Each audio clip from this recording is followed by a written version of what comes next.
What is up, Galaxians? Welcome to another live edition of the Galaxy CDs, Rocks, and Flips Reseller Talk podcast. My name is Ryan. Thank you for coming out if you're here live, and thank you for watching the replay if you're catching this later. In today's episode, in addition to the normal reselling chat that we always have, I thought we would take a look at eBay's AI. We're going to cover an article. They recently won an award for their item description generation AI. And I'm going to talk a little bit about that award and what that entails. And then we're going to put the AI through the paces. I've got 6 draft listings prepared, 3 different items at different price points, with one kind of like a beginner listing that doesn't have a lot of details, and one a more professional listing which has a lot of details in the draft. And then we're going to turn the AI item descriptor loose and see what it does, and see if it generates actually useful information, see if it gives us anything that we ordinarily would not have put in, and that sort of stuff. So I thought we talked about it a little bit last week in the live. It came up as part of the discussion, and some people use it and others don't. And I have talked about on this show previously, I'm pretty on the fence about whether it's actually useful or not. So I thought, why not put it to the test live right here? So that's what we're going to do. Before we do all that, though, let me jump into the chat here and say some good mornings. Big Dre, thanks for coming out. Hollywood Reseller, hello from California. It's pretty early out there, isn't it? I appreciate you coming out. Callie Debs, I think you're California also, am I not mistaken? Good morning. Jim Lucas, welcome. You're a local one, if I recall correctly. Black Cat Flips, good morning. Lord Jake Ryan, you're a little slow on the draw this morning. Usually you're first on there. Operandi on eBay, great plan for the day. Thanks. We'll see. I hope it is a great plan for the day. But with that said, let's just jump into this.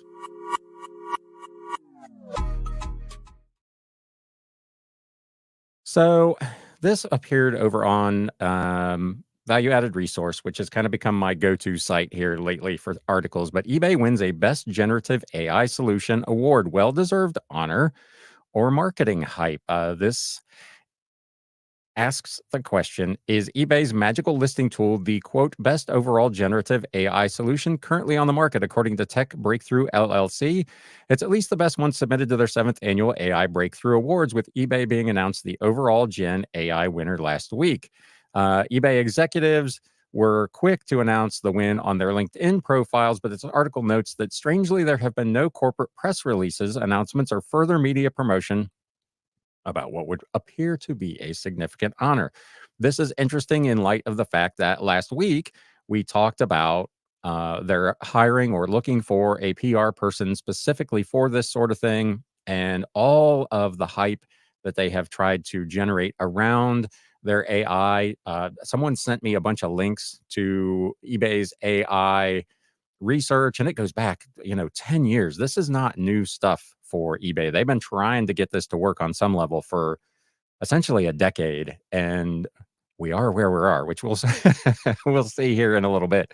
But if you follow them on LinkedIn, there was all kinds of talking about this, but no major posts, nothing in kind of the mainstream press, which is probably because Tech Breakthrough says nominees for the AI Breakthrough Awards do not pay for consideration and are selected based on objective criteria. But the user agreement and content usage guidelines show winning isn't exactly free, as companies who wish to promote their awards must pay a licensing fee in order to use the logos or other content on their websites or press releases.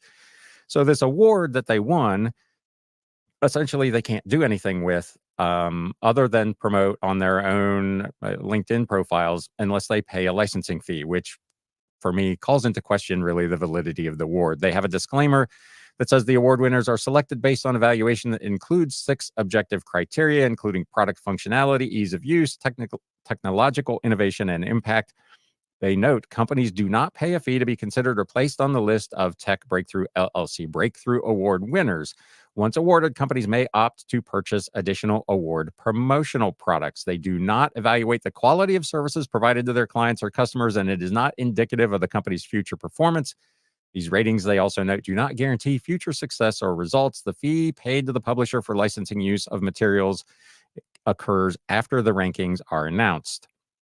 This article points out, as I just did conveniently, that simply sharing links on social media pages is exempted from the licensing requirements, which probably explains why there's been no mention on an official press release or the corporate blog. A deeper look into this firm shows that it's basically a marketing firm trying to sell industry recognition programs to Fortune 500 companies. So there you go. I don't know if I highlighted any more here. Yeah, she notes that the AI description generator that won this award has had a rough start, with both the app and desktop versions being pulled at various points from production just days after launch due to bugs that, in eBay's own words, created a broken user experience. So let's put that to the test.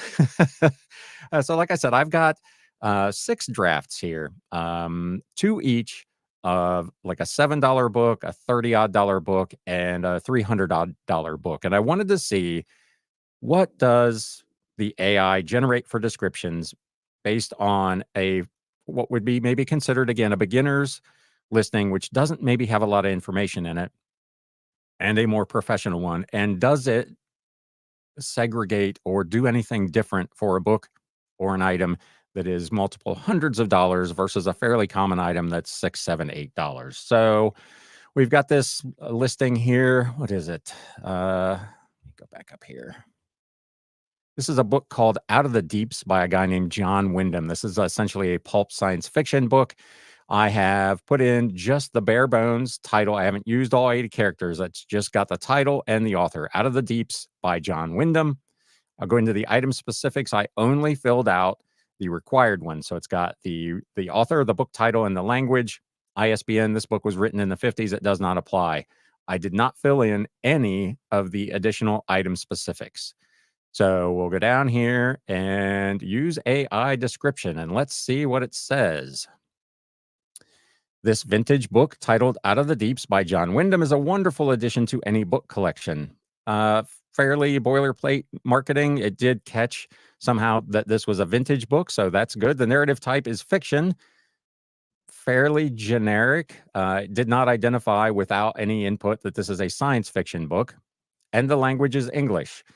Again, doesn't really sound like it was written by a human, but fair enough. The author, John Wyndham, is known for his captivating stories that will keep readers on the edge of their seats. Again, fairly boilerplate.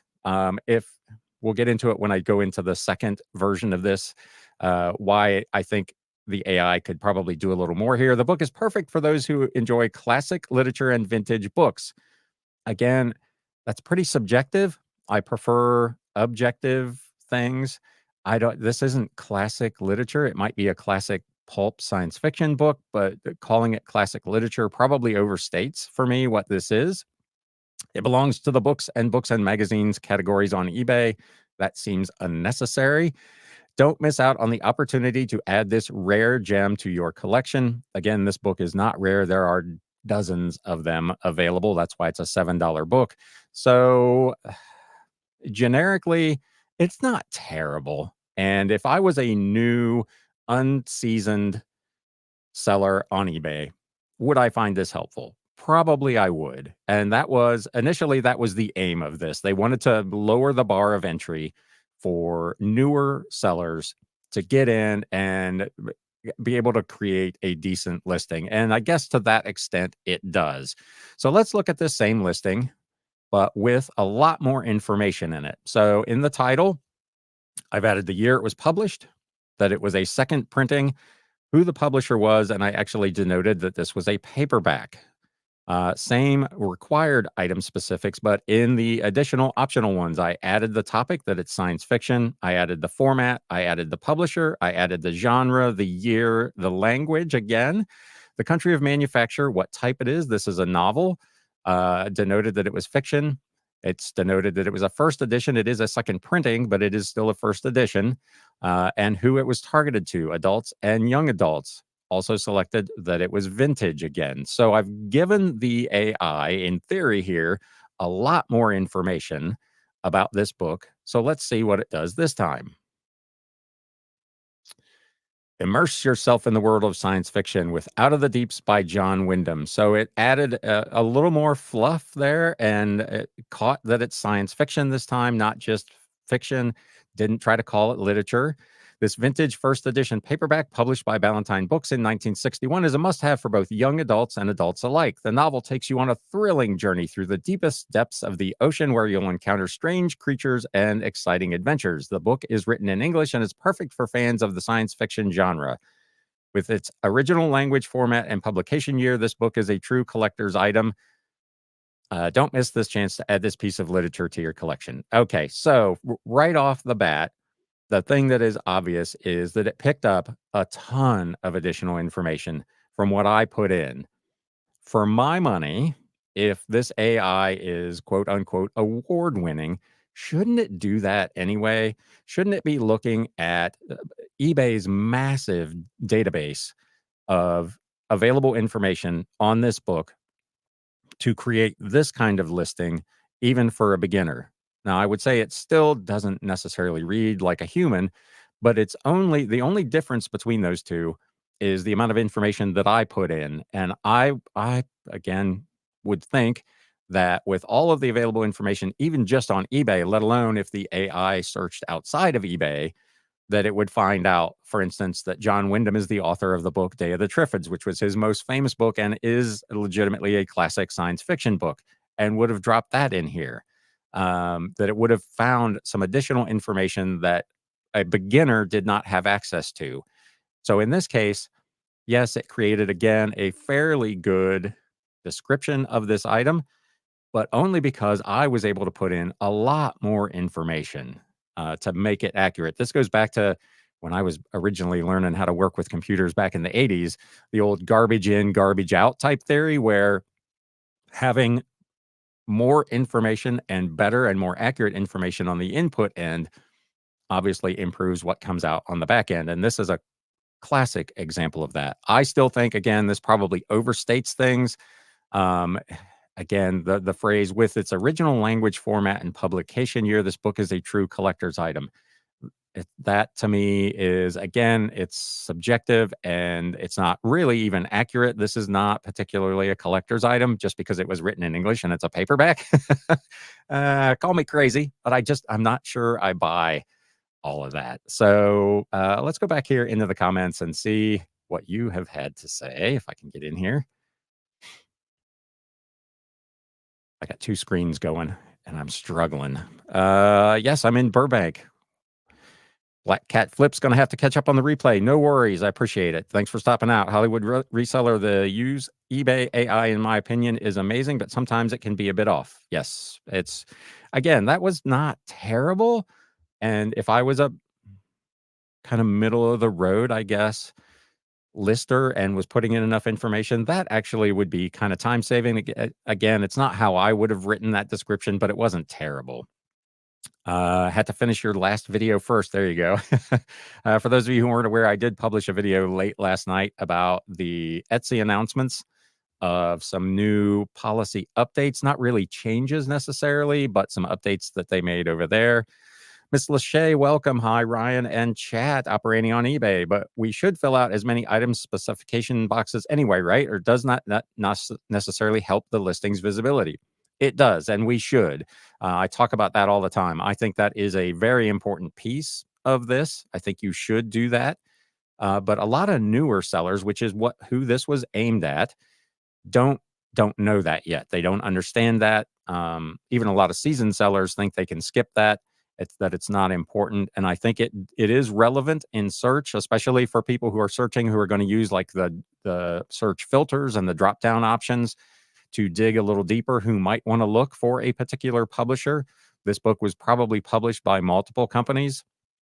And the fact that you have that in your item specifics, if someone goes in and searches for by filter a particular publisher, that would be helpful. So yes, I think all of that is important. But again, new sellers who aren't aware or aren't comfortable yet with the listing process may not know that. And again, my feeling would be that the AI should be helping them out more than just kind of spitting out a different version of what they've already put in, if that makes sense.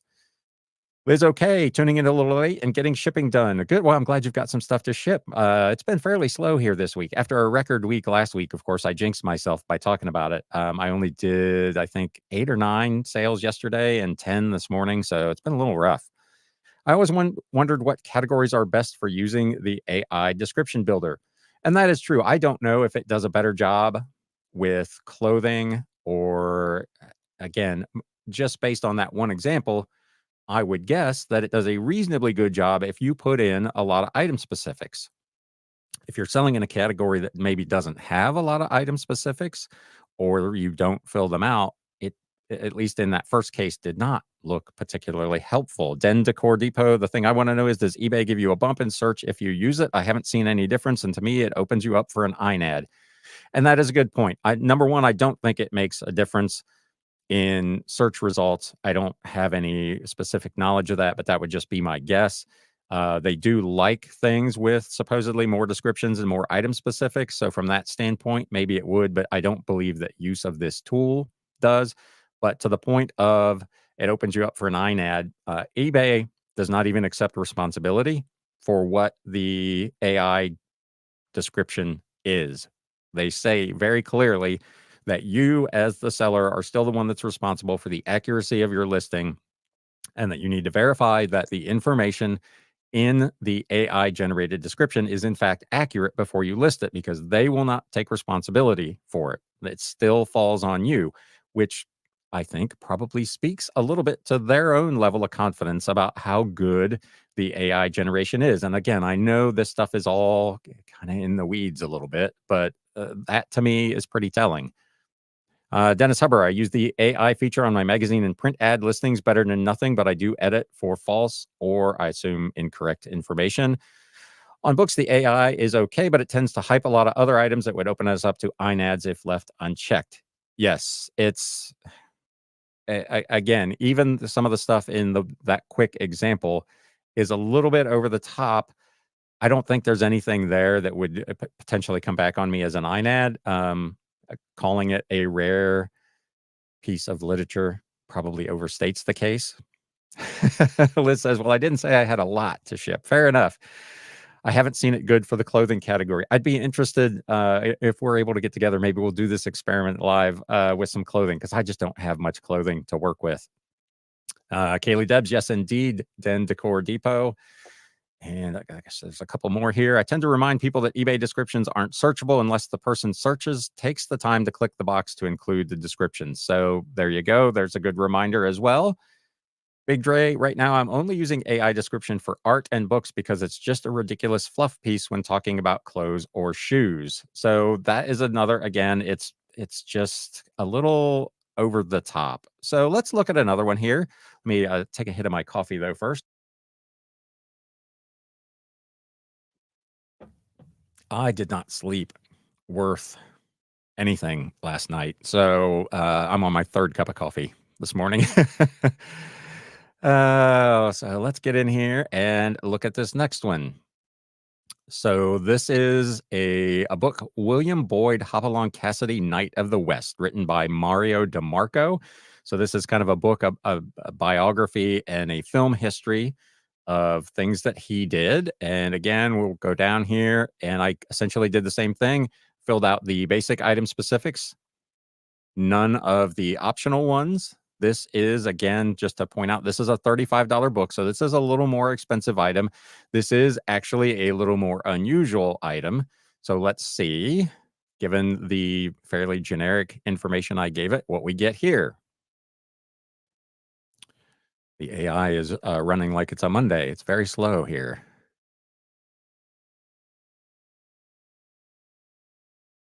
So, no, this is not time saving. I'm going to refresh this and see if we fare better on a second go.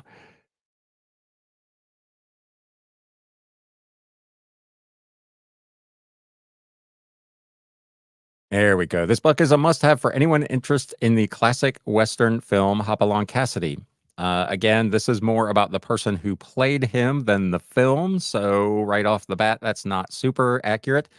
Written by Mario DeMarco, this nonfiction narrative offers a detailed look into the movie's history, cast, and crew. Again, not necessarily. The book is in English and is a vintage item that will make a great addition to any book collection. I suppose generically, yes, that's true. But again, it overstates. If I'm a collector of religious material, this is not a book that would be particularly appropriate for my collection. The title, William Boyd Hopalong Cassidy, Knight of the West, is a perfect fit for any Western film enthusiast. I don't even know what that means. Goodness gracious. The author Mario DeMarco has done a fantastic job of bringing the story of this classic movie to life. This book is a great way to learn more about the film and its impact on the Western genre. So let's do the same thing now, but with a lot more information. I did add a little bit to the title, that the book was illustrated. And again, I filled out a significant number of the available item specifics for this one. And let's see what we get with the old AI here. And again, running slow.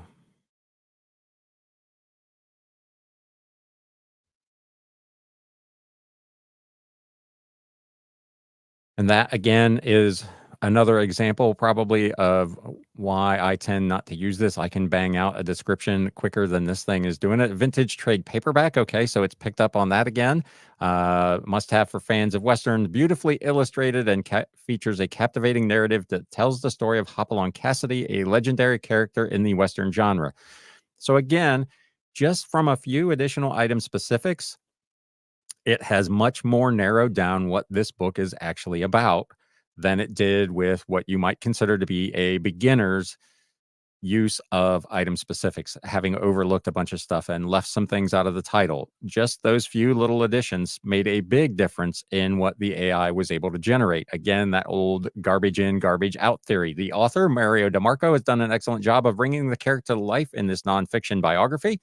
Again, now it's caught that it is actually a story of this actor, not of the film. So again, you have a situation where you have a potential INAD. If you use the original description that says this is a book about that movie and the person gets it and it's actually a biography of this particular actor, that opens you up to potentially neutral or negative feedback or a return.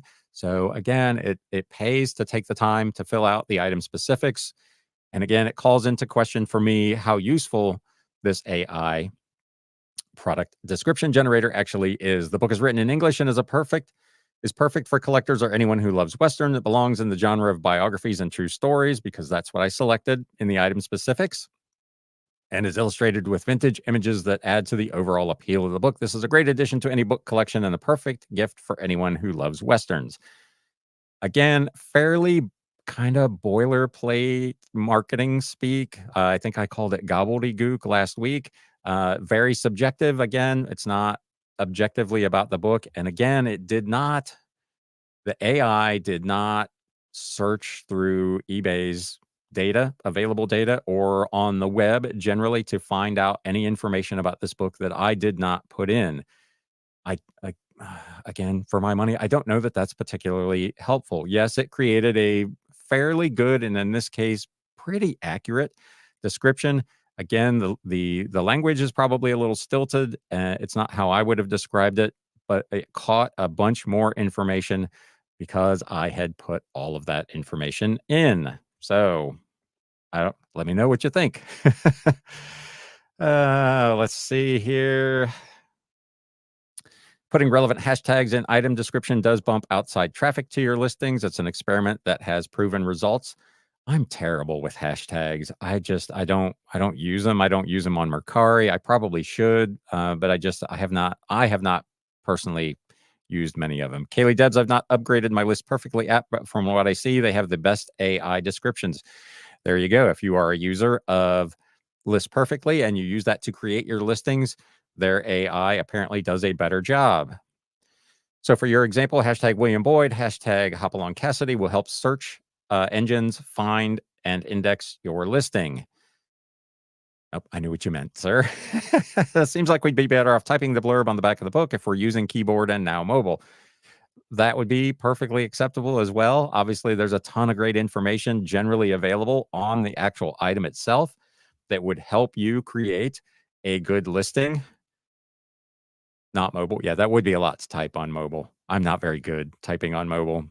Wonder if other platforms will try to come up with their own version of the eBay AI. I would assume that's all anybody talks about right now is AI this and AI that.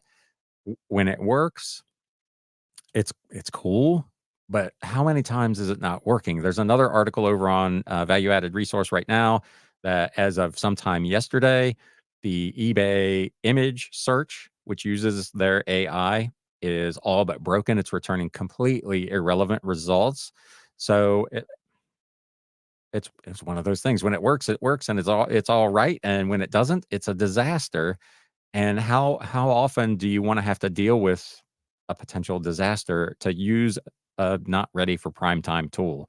I hate to sound so negative on AI, but I don't find it super useful. Cat the Nurse Flipper shows the new AI used in the upgraded version of List perfectly. Of course, there is a cost to it, but it looks like it does a fantastic writing off the photos only.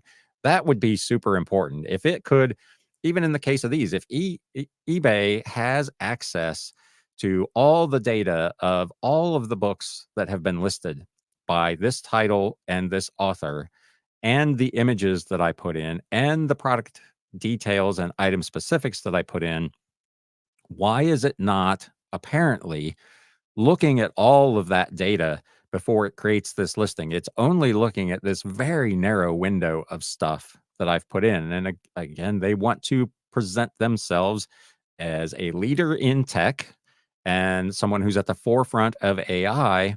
And yet this is almost cut and paste. It's just inserting into its own sentences the stuff that I've put in my item descriptions. And again, not to be too negative, I just don't know how helpful that really is. I understand how hashtags help in Poshmark, Depop, etc., and it works. Yep. So let's go back. I've got one more here that I want to do. This is a book that I had in my weekly podcast episode last week, The Underground Railroad. This is a book from the 1800s. Had it listed for $350. It sold for like $297. And again, I took pretty much all of the stuff out of the listing. So it has just the title and the author, not a date or the fact that this is a legitimate first edition book. Took out all of the stuff. This is listed in the antique category. So there aren't really any required item specifics. It's all additional or optional. And I essentially took all of them out. So let's see. Let's see if it works for starters.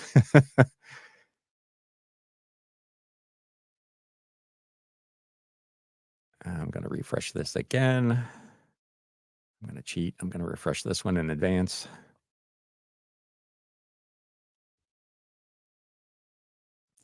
Discover the fascinating history of the underground world with this collectible book by R.C. Smedley.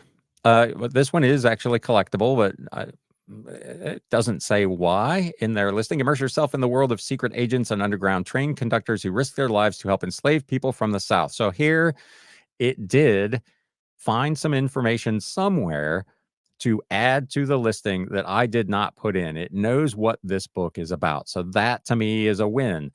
This antique book, again, I have it listed in that category. So I've given it that tip, is a must have for any history buff or collector of rare literature.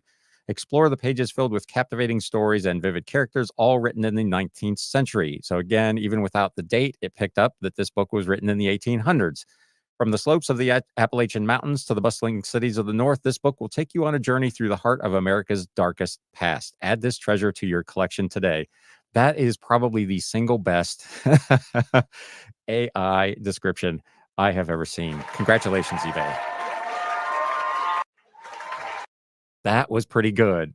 It did get a lot of information from somewhere that I had not put in about this book. So that is pretty solid. I like that. I'm very pleased with how that one turned out. There's nothing, again, you might make the argument that the language is a little stilted, but what it picked up about that book was pretty impressive.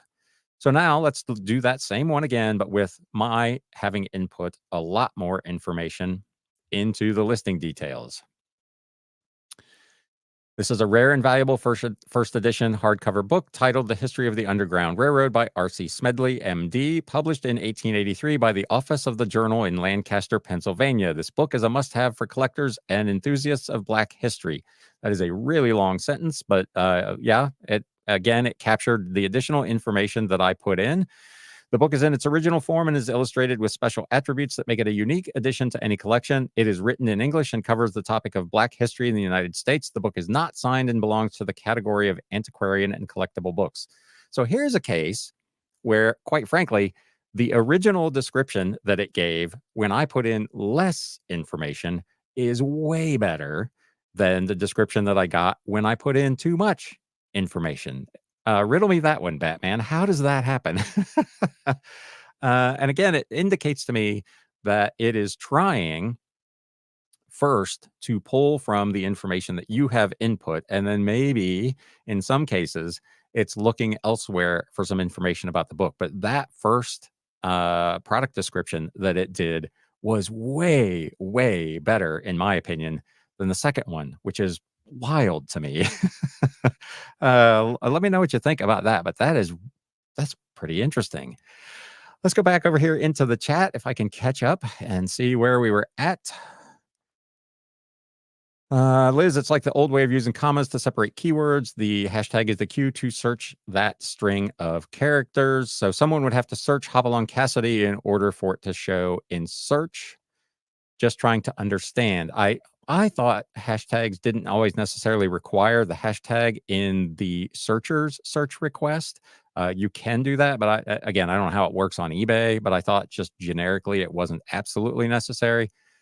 I would guess that the AI doesn't look at other sellers' listing because a lot of sellers include incorrect info, so it would pull conflicting info. That is true. But again, if the AI is award-winning, it ought to be able to parse what is accurate about the book and what is not.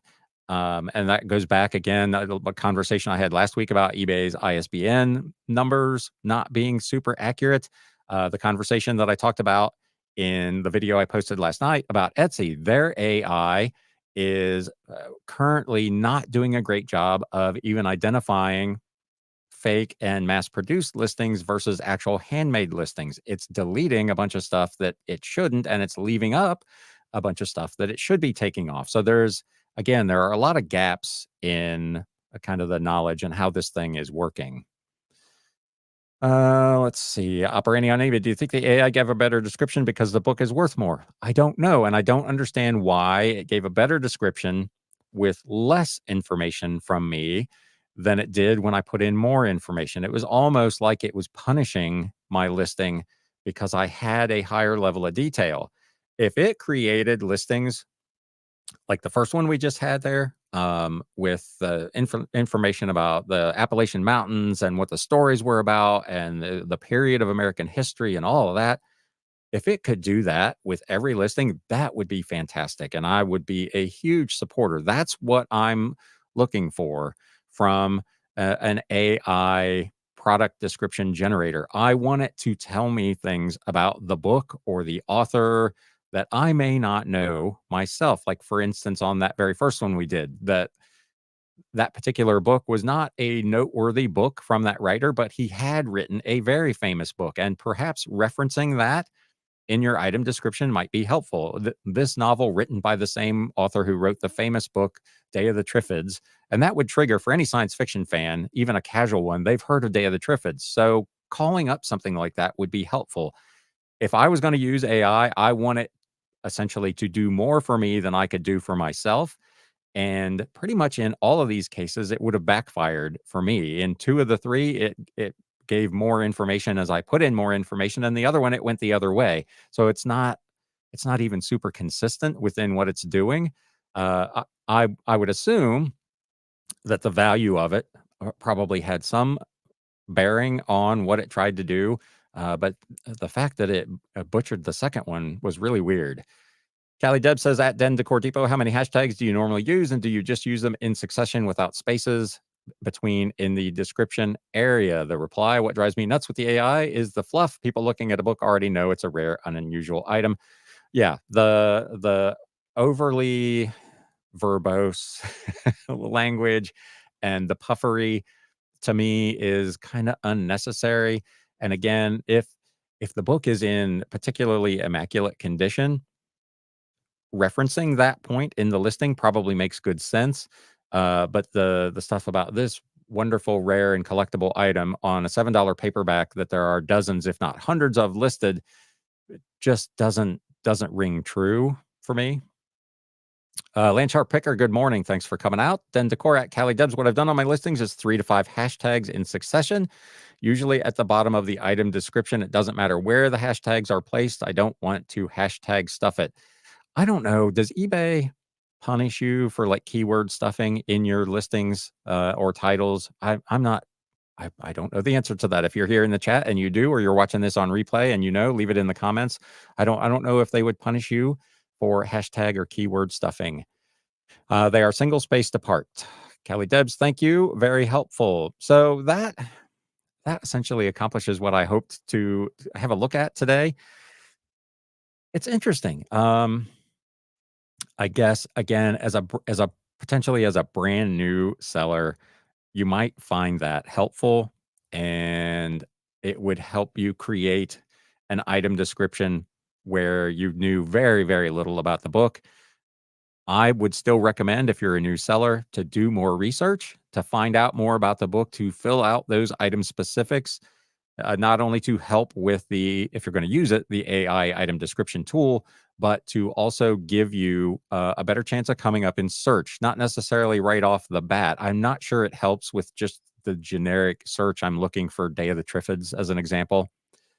But if I'm looking for it by a particular publisher or in a particular format, buyers have the opportunity to go into the filters and look by category and look by format and search by publisher or publication date.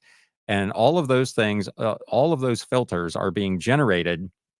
The results from them are being generated by what's in the item specifics.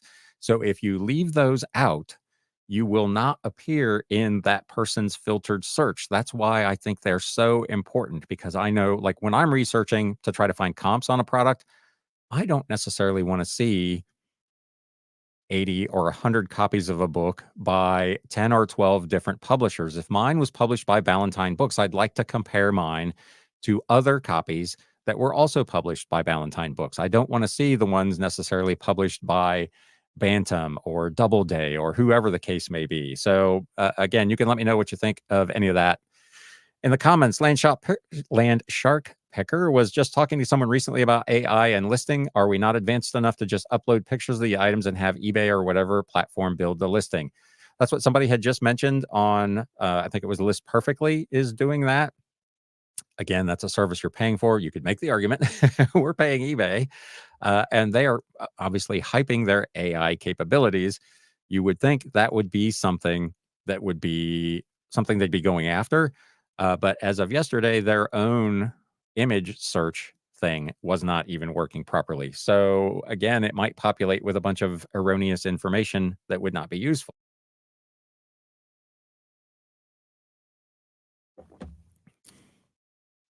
Den Decor Depot, eBay used to have keyword stuffing mentioned as a no-no in their how-tos for new users. There you go.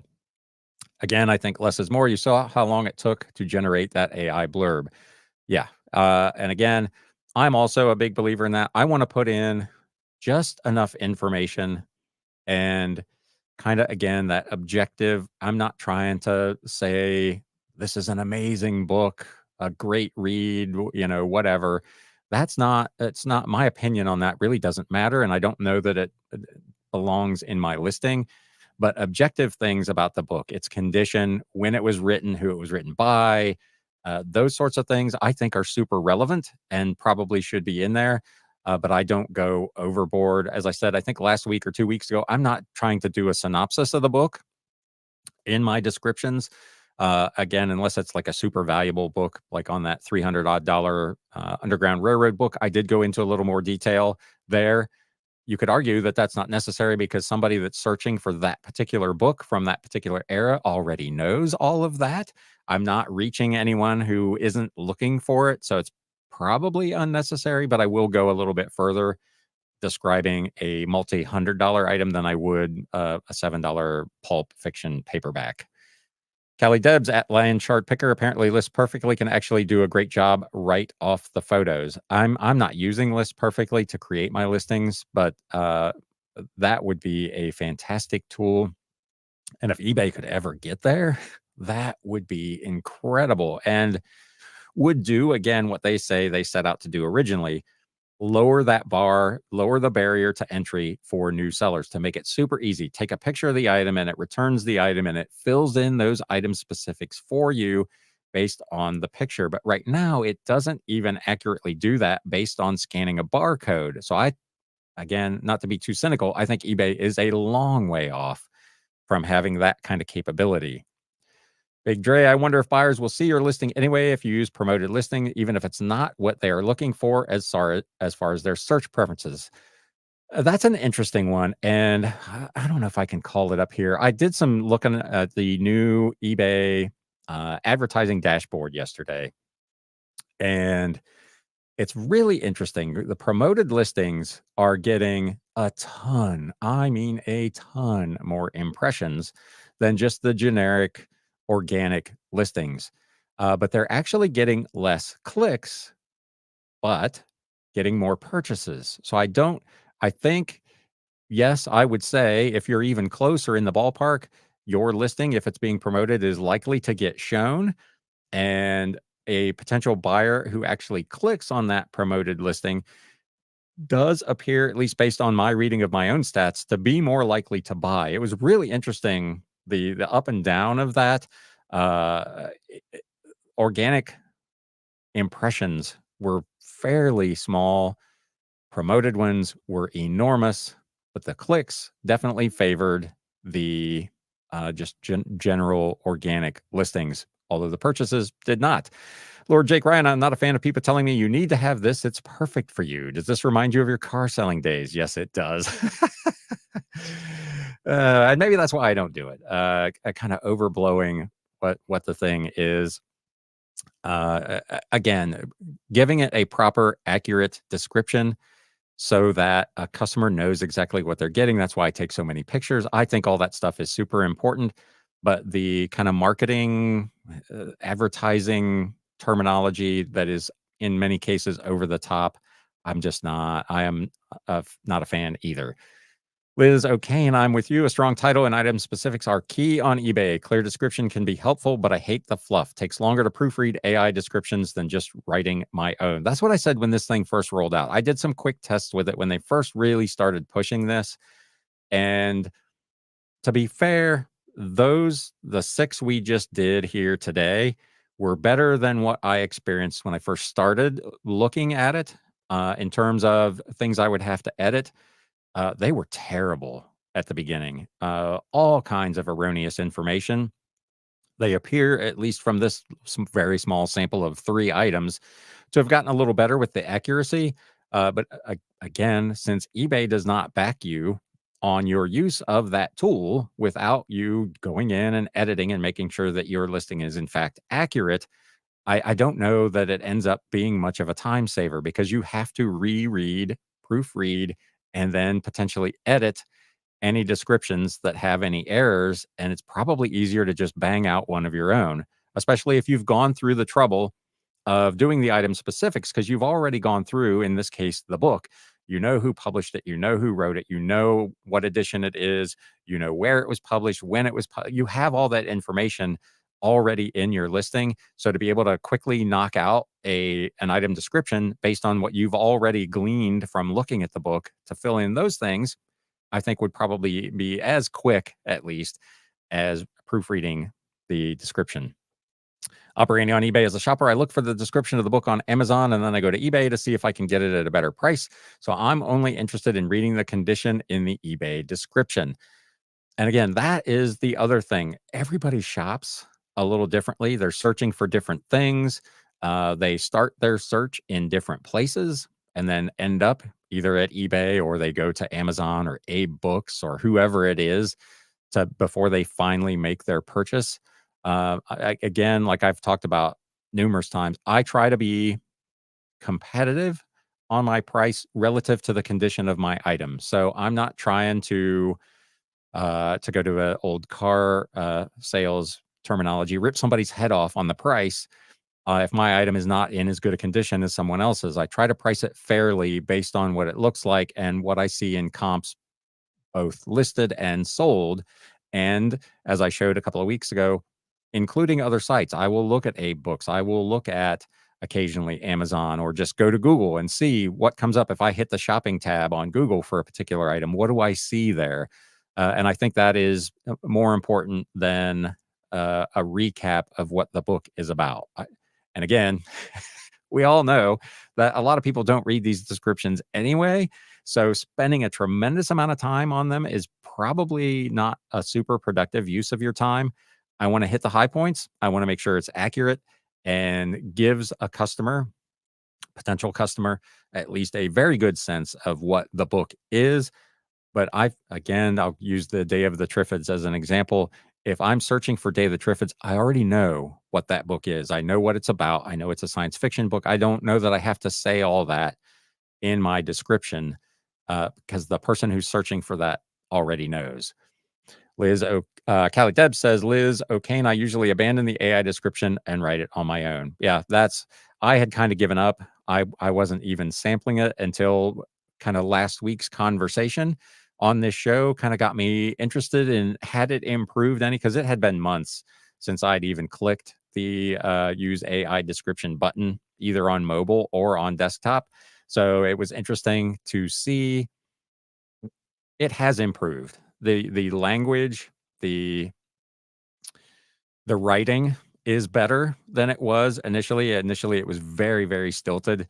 It is still probably a little overblown in terms of the puffery, and it is still clearly there's a lot of boilerplate stuff in there where it's just taking things that you've said about the item in your item specifics and dumping them into kind of pre-constructed sentences, if you will. So it's not super creative, but again, it's way better than it was initially. And for new sellers in particular, I think it would probably be potentially pretty helpful. Or Jake Ryan, has there been any numbers reported on how many people or percentage of people listing use the AI tool? Not that I have seen.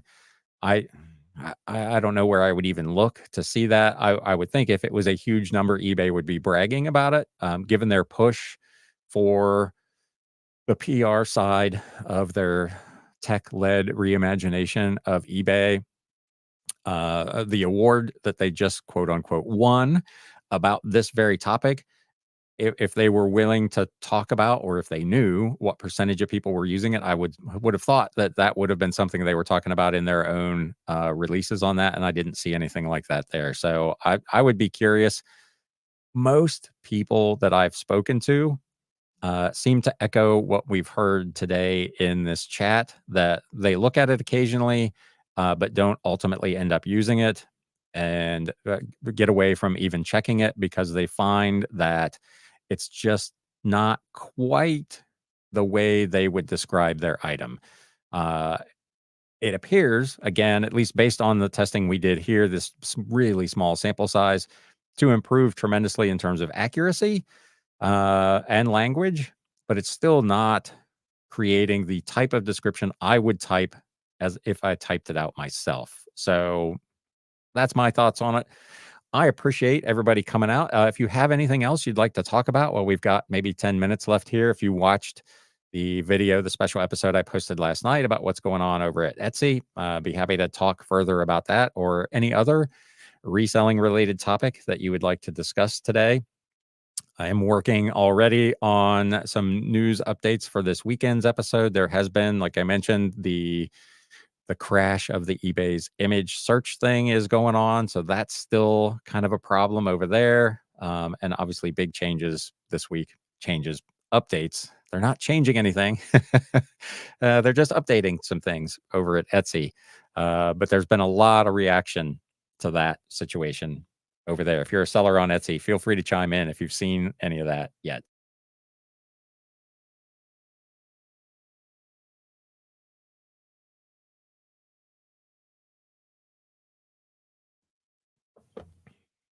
I hope everybody is enjoying their coffee or whatever beverage they're drinking at coming up on noon Eastern time today. We'll do this one last time here. If you have anything else you would like to chime in on before I jet out of here and get back to my listing, I've got still probably 1,500 books in the garage that need attention. So I'm still walking through that. Liz says, I heard someone in the group this morning saying the image search is fixed. I don't use it. I don't either. I would assume it probably has been fixed. You can't allow something like that to go on broken for too awful long. But that's another one. It's not the first time it's happened. They had issues with it when they first rolled it out. They pulled it off of the mobile, then they put it back.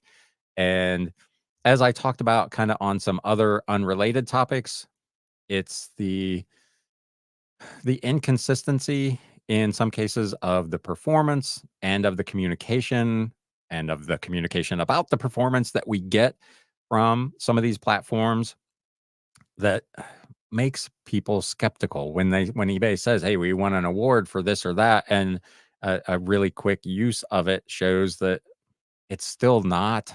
I mean, maybe it is the best out there. I don't know. I haven't tried anybody else's, but I don't feel like it's fantastic. It's good. It's better than it was, but is that enough today with what we're paying to eBay in fees? And you've got a competitor like, for instance, List Perfectly, who supposedly has it nailed. I don't know. I would want more. Yeah, I rely heavily on Google image search. Yes, theirs is actually really good, and I don't know how much information does it pull. Like, if you do an image search, does it give you what would be quote unquote stuff you could use in a product description, or does it just give you a good match for the item and then you're kind of starting from scratch? Big Dre got my sourcing done over the weekend. Found a lot of bangers. Among them were Nikes and cowboy boots in the hundreds, and Pirates of the Caribbean artwork valued at $500. Nice. I haven't actually gone out sourcing in 3 weeks now. I've had other stuff going on, some family things going on. I just haven't been out, but I am definitely going out on Friday. USPS delays in the Midwest. Walmart seems to be making a push in the collectibles market. I think you sent me that. I did look at that a little bit. That is really interesting stuff. It looks like, just from my quick reading of it, they're trying to do like an FBA type deal. So that's pretty interesting. Liz O'Kane, yes, if it's there, it should work. I expect things will break down from time to time or make updates, but it shouldn't be constantly broken. And again, that is, software rolls out with bugs all the time. We always joke that we're beta testing whatever the newest feature is for eBay or Etsy or Mercari, and I do understand that. And these things they're not infallible. We've become so spoiled. Like, the technology, really, to be fair, is so awesome. If you had told me 10 years ago or 15 years ago that I could put in a relatively minuscule amount of information into a site and there was technology that would create an actual product description, my mind would have been blown. But now here we are, and it's here, and we're all kind of like, yeah, it's whatever. Operating on eBay. In the past, I've heard you say that sometimes you choose to ship with pirate ship, depending on the item. Are there guidelines for us to know when pirate ship gives a better price than the eBay rate? I, at this point, exclusively use pirate ship. For a while, I was going back and forth and comparing rates, and I found that consistently eBay and pirate ship were either exactly the same or were very, very competitive on price. And again, I'm selling on multiple platforms. So doing it all in one place, creating one scan sheet to go to the post office, just makes sense for me. If I'm paying a couple cents more, maybe on pirate ship, I'm not that pressed about it. So I kind of stopped going back and forth. I use them exclusively for everything. 5W and Hall, thank you for your shows, Ryan. I think it's funny when Chat GPT apologizes when I tell it's wrong, right? It does not like that. And Thanks for the super chat. I appreciate it very, very much. Thank you. For me, it absolutely does great. Rebel Junk, hello. Glad to be here. We'll replay the beginning later. It was riveting stuff, Aaron. Just got a cha-ching. Sold a Korean movie I sourced for $1, sold for 27 plus shipping. That's what we like to see. I think I talked about it a few weeks ago. I was at a sale and I bought it out at the end, and I have got hundreds of Korean language paperback books that I'm in the process of listing.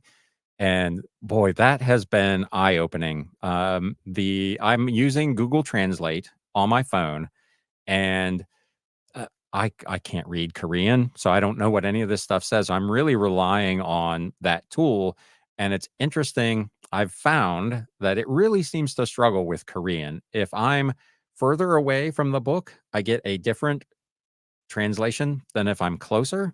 I get a different translation sometimes on the cover of the book than I get on the title page, even though the characters appear to be exactly the same. It is really, really proven to be a much bigger challenge than I anticipated when I agreed to buy them. I'm in the money on that sale, so I'm not like super pressed about it, but it has been a enormous amount of work. I'm to the point I'm only trying to do a couple of these a day because it is just so taxing to try to figure out what exactly it is and how to get it listed. So, man, it is tough, tough duty. We're rapidly approaching the hour mark, so I'm going to do my normal one more go round here. If you have anything you would like to add today, let us know. Any other questions? No comments on Etsy. I'm surprised. Are a lot of you not sellers over on Etsy? Or are you like me and just feel like the changes that they made yesterday are not super consequential? uh, it's they're on the struggle bus a little bit over at Etsy. I feel for a lot of it's self-inflicted wounds, I guess, but I feel for them. They're getting a lot of pressure from regular investors and activist investors, and their gross merchandise volume continues to drop. Their revenue continues to drop. They're really behind it right now. They've never figured out a way to recapture the magic, if you want to call it that, of the COVID era sales that they got from the masks, and they are really, really having a hard time.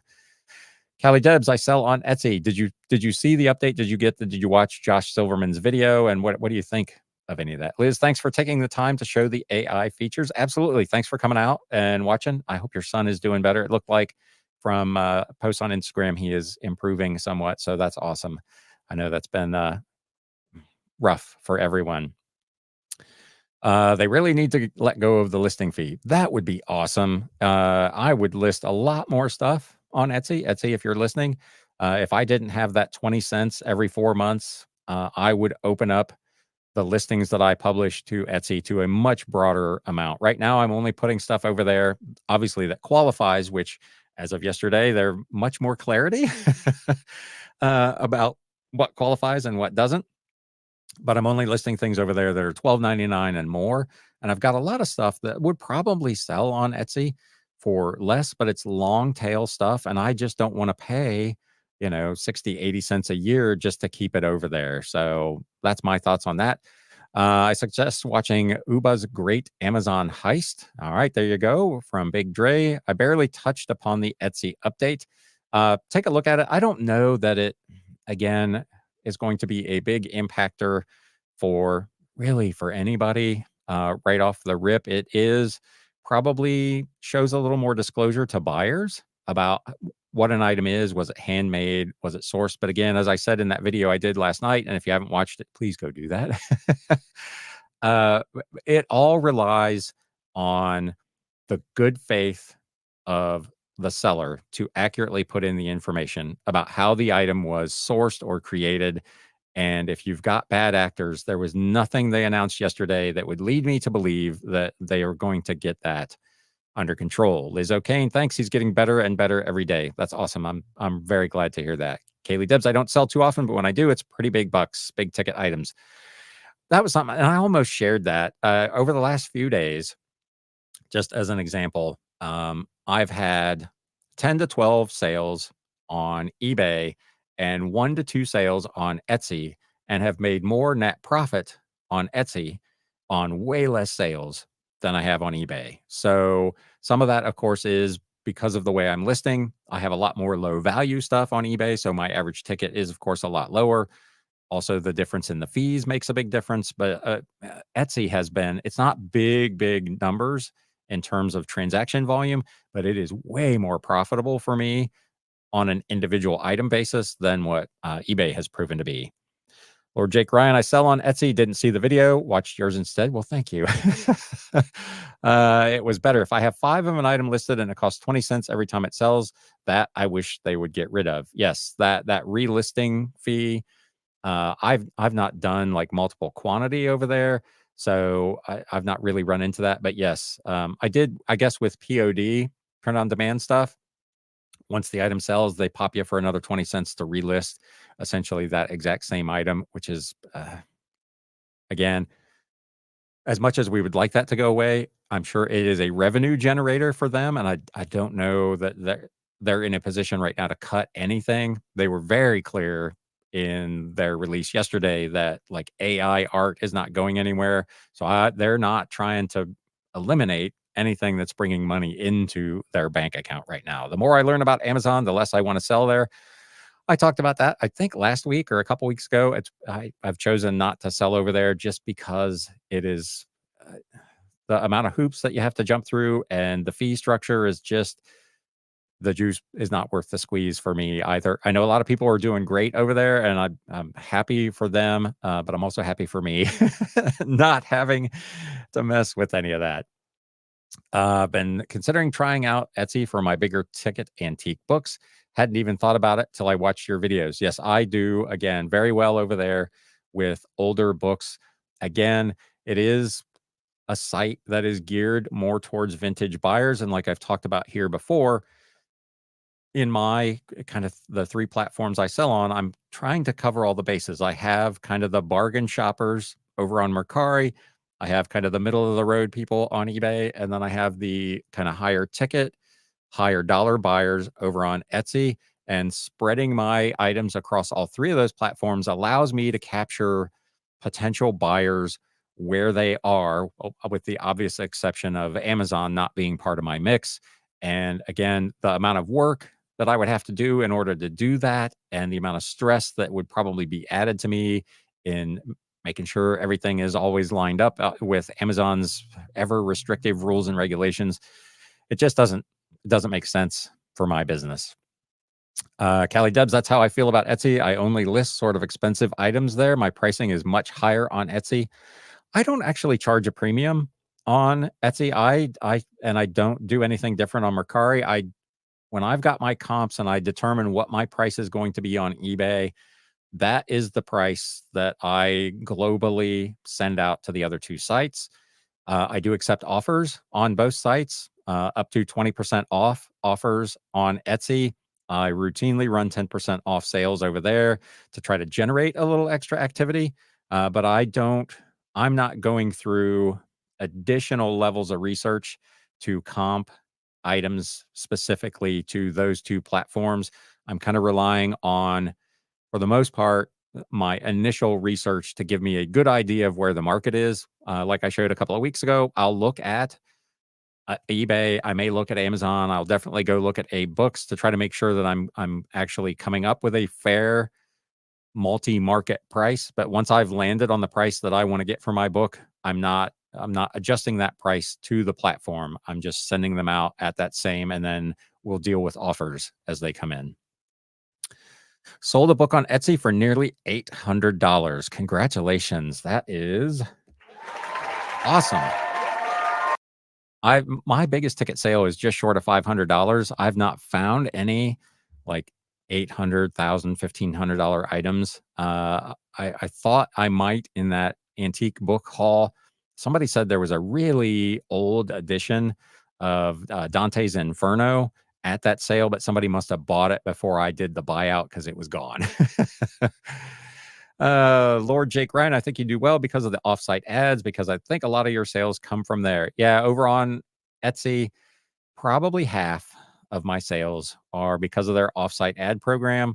I I hate paying 15% for the privilege of making those sales, but they are absolutely sales that I would not have gotten anywhere. I did notice yesterday, speaking of offsite, when I was looking at the impressions metric on the new eBay advertising dashboard, I did notice that they were showing that I had no offsite visibility, that all of my promoted listings were on eBay only. There had been nothing that was shown offsite. So that leads me to believe that if you are not paying to play with eBay's offsite ad program that they recently rolled out, you may not be being shown on Google anymore at all. I thought that was pretty interesting.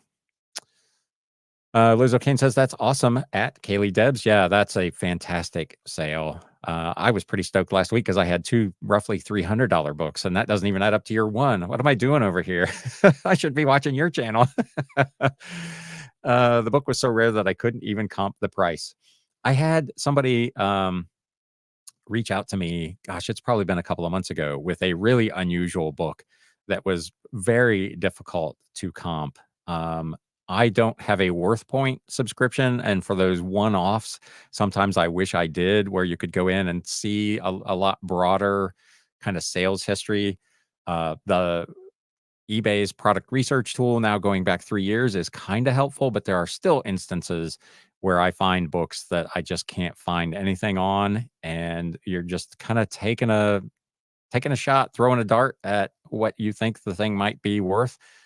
Maybe find something by the same author from a comparable era or whatever the case may be. But it gets really tough. But obviously, you did very well getting that for $800. Other platforms show Google items, even Craigslist. Yep. This book didn't have a sales history on Worth. See, there you go. That is a rare one. That outstanding. Yeah, that is amazing. That is really, really cool. That you were able to find an item that just literally was potentially a one of a kind item and sell it on Etsy for 800. Did it sell through the offsite program where you stuck for the 15% or whatever? Oh, that would be a big bite, wouldn't it? It would still be a great sale, but that definitely takes the fun out of some of them, especially if they sell overseas.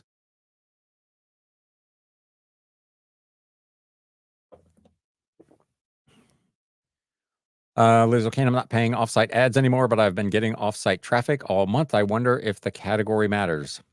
That's an interesting thought. I don't know. My 90% of my listings right now are in kind of media, books, and magazines, and music and movies. Maybe they're not pushing those offsite. I don't know. That's an interesting thought. Kaylee Debs, nope, I wasn't stuck with the offsite fee, and the book only cost me $1. Yes. That is outstanding. Better Health Blessings, welcome. So late today, but hello, everyone. Yeah, we're past my bedtime on this show. So congratulations for making it. Appreciate you coming out. Better late than never. If you have any questions, fire them out one last time. We're at a little over an hour, and it's getting to be lunchtime for those of us here on the East Coast. I'm in Cincinnati. I'm not really on the coast. I wish I was, but I'm in the Eastern time zone at least. Just looked at my performance tab, then traffic. Yeah, that's why I said I looked at mine yesterday, and I was shocked that there was no offsite impressions at all. That was really interesting. And I wonder maybe if there's some carryover on yours because you were doing the program, and if some of them continue to get pushed, even though you've turned that off. Again, the good Lord Almighty only knows how eBay works. Sometimes I'm curious if it maybe was something like that. Operating on eBay, as always, I've learned so much in the past hour. Thanks, Ryan. Thank you. I appreciate that. That's why we do this every week. We'll catch the replay. Better Health Blessing says, thank you. I appreciate that. I appreciate everybody that comes in later and catches it. These shows are getting maybe 80 or 100 views live, but hundreds of views later. I know this is kind of an odd time to try to go live, but I'm trying not to step on anybody else's turf in terms of when they're doing a show live. So I appreciate everybody that does come back later and catch it. And of course, those of you who come out live to hang out. Kelly Debs, thank you so much. Great show. Thank you. I appreciate it. And it's this kind of interaction that makes the show work. It's been almost 4 months since she did offsite ad. Yeah, so I'd be very surprised if that's still carrying over. Weird. I'm going to have to do some more digging on that one. With that, everybody, thank you so much again for coming out and spending a little time. And as I always say, now it's time to sell. You have been listening to the Galaxy CDs Rocks and Flips Reseller Talk podcast. Thank you so much for tuning in, and we will catch you again next time.